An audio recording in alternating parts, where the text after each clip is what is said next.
Hello বন্ধুরা, আমি সায়ন। আমি নিয়ে চলে এলাম একটি নতুন ওয়াল পেন্টিং। এটি আমার চ্যানেলের প্রথম ভিডিও। আপনারা যদি ভাবছেন এমন একটি ওয়াল পেন্টিং বানাবেন তো আমার সাথে যোগাযোগ করতে পারেন।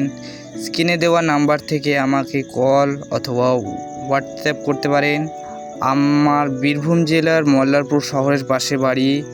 আপনারা দেখুন এবং কেমন লাগছে বলুন, এবং আমাকে একটু সাপোর্ট করুন যেন আমি আপনাদের জন্য আরও ভালো ভালো ভিডিও আনতে পারি এবং আরও নতুন নতুন আর্টওয়ার্ক দেখাতে পারি। হ্যাঁ, তো দেখুন আর কেমন হয়েছে কমেন্টে জানাতে ভুলবেন না। তো আজকের মতো এখানেই শেষ করছি। সবাই ভালো থাকবেন।